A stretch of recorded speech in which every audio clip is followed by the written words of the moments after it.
What's going on, guys? Welcome to JoJo's Sip and Share. I'm excited to have you in, and today we're going to talk about a few real estate topics that I really wanted to address with you all and kind of go back and forth and get some feedback on that as well. But before we do that, I wanted to get into making my favorite martini drink, which is going to be a Ketel One up with a twist. Best drink to make, easiest drink to make, and after a long day of work, that's what you want. So we get a little bit of ice,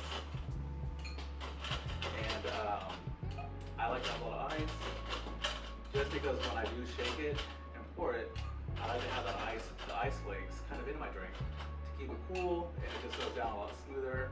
And then with that lemon twist that we're gonna add, it's gonna have a great flavor. So, now we have that. Ketel One here.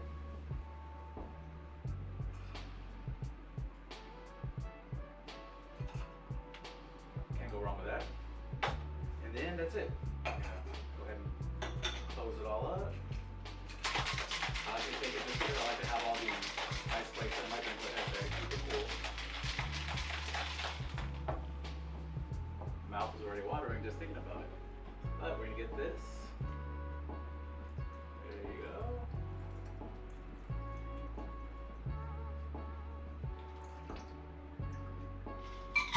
Now that's a perfect pour. Then what you're gonna do is get your lemon twist.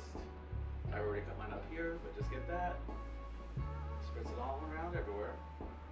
And I like the way it looks, just having it sit here like this. And there you go, guys. There's your perfect martini, Ketel One up with a twist. Cheers. All right, guys, now we're back. We've had a martini. Now we're ready to go into the real estate topics here. One I want to cover today is purchasing real estate. Should you purchase now or should you not? I strongly feel that you should, and I want to give you a few reasons why. I know there's a lot of people that think you shouldn't, and their reasons are because you're going to have taxes, you're going to have things you got to repair, so there's going to be a lot of expenses that come with that. But what you got to keep in mind is that you're also going to have some write-offs that you can have with taxes, and then if you have investment properties or additional write-offs, so that's going to help you in the long run, and actually you're giving your money to somebody, which is yourself, right? Because that's your asset. You're paying yourself instead of having a landlord put that into their bank account, pay down their asset, and then still have passive income. I mean, why are you doing that for them? Unless you really know them and you want to give them money, then maybe just give them a check.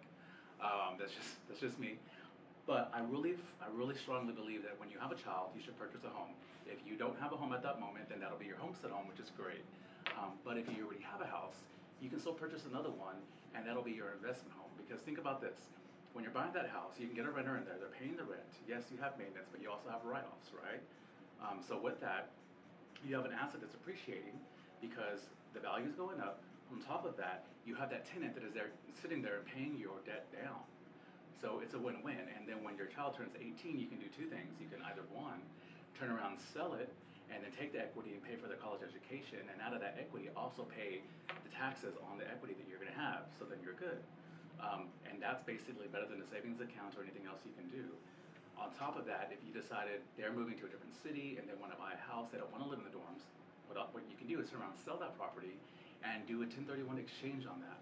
With that, you turn around, buy them a house there through the 1031 exchange, deferring that tax, and then you have their roommates pay the rent for you and for them, for your kid.